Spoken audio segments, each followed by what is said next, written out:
Imagine a vegetable that's packed with more vitamin C than an orange, loaded with cancer-fighting compounds that blow broccoli out of the water, and has that crisp, tender vibe better than asparagus.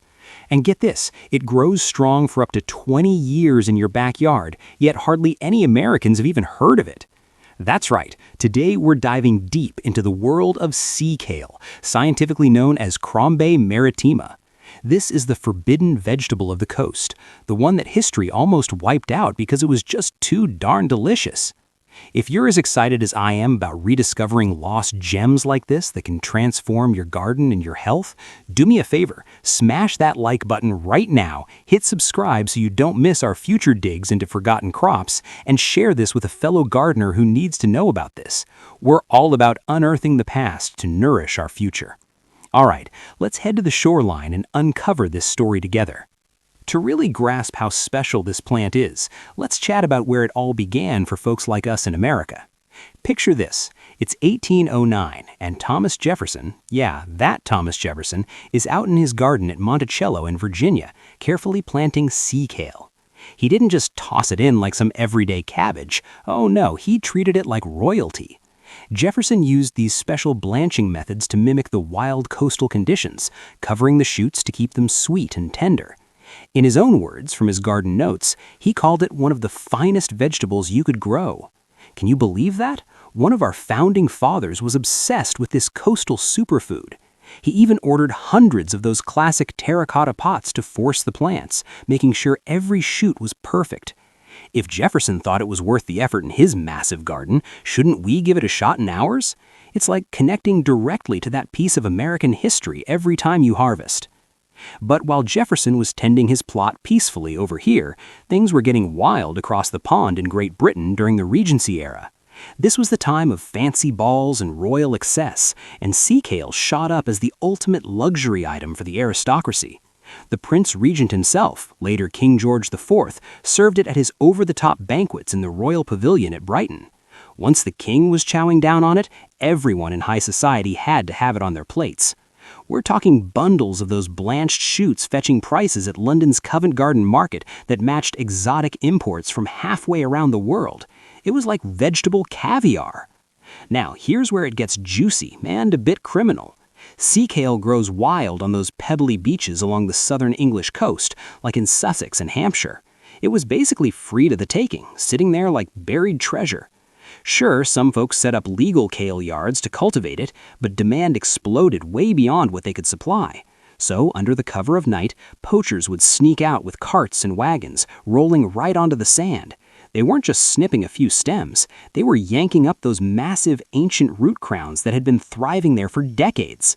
Entire stretches of coastline got stripped bare in one go, all to feed the frenzy in London. It was a full-on vegetable gold rush, my friends. The damage was so bad, by the 19th century, the British government had to step in. Today, under the Wildlife and Countryside Act of 1981, wild sea kale is protected. You could face fines or worse for picking it without permission. It's not poisonous or invasive, it's just that we humans loved it so much we nearly ate it into oblivion. Isn't that wild? Makes you appreciate how fragile these natural treasures can be. All right, let's get into the science of why this plant was worth all that risk.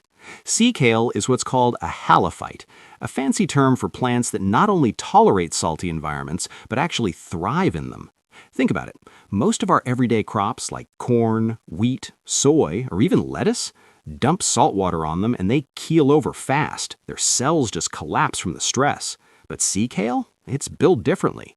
It sends down this huge, fleshy taproot system that burrows deep into sandy beaches, pulling up fresh water and minerals while handling the salt like a champ.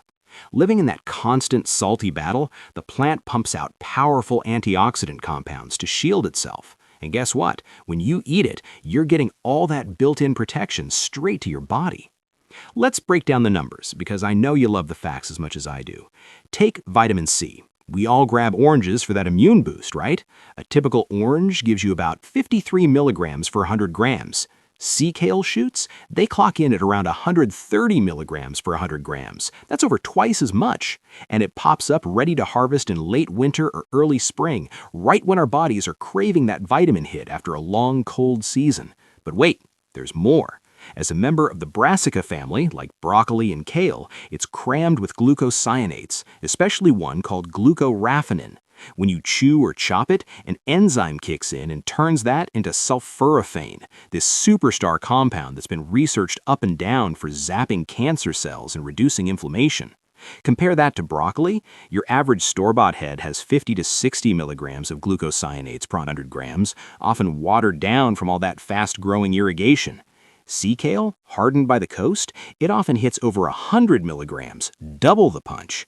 Studies show sulforaphane activates your body's own detox pathways, helping fight everything from prostate and colon cancer to heart disease. Plus, it's got antiviral, antifungal, and antiseptic vibes, making it a total health warrior. And the flavor? Nutty, creamy, with a hint of hazelnut. Way more exciting than bland asparagus. Oh, and don't forget the extras. Calcium for strong bones, vitamin B6 for energy, magnesium for muscle health, and manganese for metabolism. It's like nature's multivitamin, better than broccoli, asparagus, and oranges combined. Have you tried anything like this? Drop a comment below if you've got a favorite superfood story. So, if sea kale is this nutritional powerhouse with killer flavor and a storied past, why on earth did it vanish from our grocery stores? You won't spot it at Kroger or Whole Foods, and there's a couple of big reasons why. First up, the art of forcing, or blanching. In the wild, sea kale gets naturally covered by shifting sands on the beach, blocking sunlight so the shoots stay white, sweet, and tender. Hit them with sun, and they turn green, tough, and bitter real quick. Back in the day, gardeners like the Victorians and Jefferson used those heavy clay pots, sea kale forcers, to dome over each plant in spring. It was pure craftsmanship, a labor of love for that perfect harvest. But fast forward to the 20th century, and industrial agriculture rolls in with its love for speed and uniformity. You can't slap those pots on thousands of plants with machines. No robots placing ceramic domes or harvesting by hand without bruising them. A combine harvester? Forget it. It'd smash everything. Sea kale just doesn't fit the mold of cramming into crates for mass shipping. We swapped this resilient superfood that sips salt water for generic greens that guzzled fresh water and fit neatly on trucks. Efficiency won, but quality? We lost big time. Then there's the shelf life issue sealing the deal. Sea kale is all about freshness. Cut those crisp shoots and the clock starts ticking. Sugars turn to starch in hours, crispness fades to rubbery in days. It bruises easily, loses that nutty creaminess fast, and doesn't play nice in plastic packaging. Our global food chain relies on picking in one state, gassing, chilling, and trucking across the country over weeks. Sea kale says, no thanks, I'm an honest veggie that shows my age. Grocery chains decided it wasn't worth the hassle, so poof, it disappeared from shelves. But hey, that's where we come in as home gardeners. What trips up big industry is a golden opportunity for us.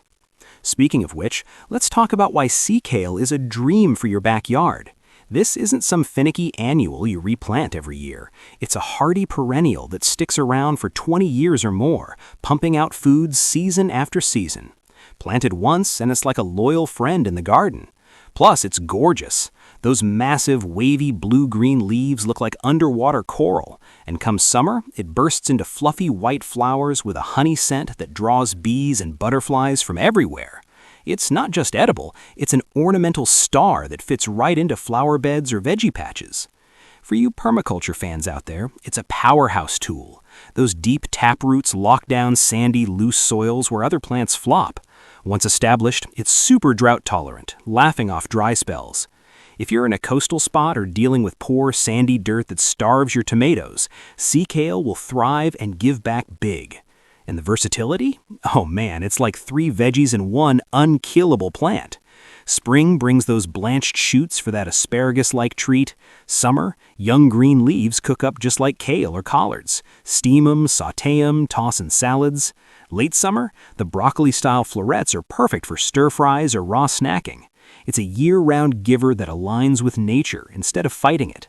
In a world where we're forcing thirsty monocrops into the wrong spots, sea kale says, hey, let's eat what the earth wants to grow. By adding this to your garden, you're linking up with that legacy from Monticello to wild coasts, reclaiming flavors the modern world deemed too tricky. As a little bonus for you loyal viewers, here's my top tips to get started growing sea kale like a pro. First, source your seeds or root cuttings, called thongs, from heirloom spots like the Thomas Jefferson Center for Historic Plants at Monticello or catalogs like Baker Creek Heirloom Seeds. You won't find them at big box stores. Plant in full sun, in deep, well-drained, sandy or loamy soil. Add some lime if it's acidic for that neutral to alkaline vibe they love. No need to salt your garden, just ensure killer drainage to avoid rot. Sow seeds in spring or fall, or plant thongs horizontally about 2 inches deep, spaced 2 feet apart. Water regularly at first, but once those roots dig in, back off. They hate soggy feet. For blanching, grab some sea kale pots or improvise with upside-down buckets in early spring to keep shoots pale and sweet. Hardest when shoots are 8 to 6 inches, cutting carefully to let the plant rebound. It's hardy down to USDA Zone 5, so most of us can grow it. Pro tip, mulch with natural stuff like seaweed to mimic the beach and boost nutrients. If you follow this, you'll have a thriving patch in no time. What are you waiting for? Grab those seeds and let's make your garden legendary. Now, to make this even more exciting, let's whip up some ways to enjoy your harvest. Keep it simple for starters. Boil or steam those blanched shoots for 5 to 10 minutes until tender, then drizzle with melted butter or olive oil, like fancy asparagus, but better. For a twist, stir-fry chopped shoots with garlic, leeks, and a splash of oil for 2 to 3 minutes, crisp and flavorful. Try a sea kale salad. Mix raw young leaves with shiitake mushrooms, feta, dried cranberries, wild rice, and a vinaigrette for a hearty meal. Or go gourmet. Braise with new potatoes and celery, or pair with crab in a buttery sauce for that coastal flair. The flower buds? Steam like broccoli and toss with hazelnuts for a nutty crunch. Raw or cooked, it's antiviral, anti-inflammatory goodness in every bite. Share your recipes in the comments. I'd love to try them. If this fires you up to plant forgotten crops that outsmart the system, like this video, subscribe to SproutCycle Garden for more, and share it with friends who need this in their lives. We're digging up history to feed tomorrow. Phew, what a journey, right?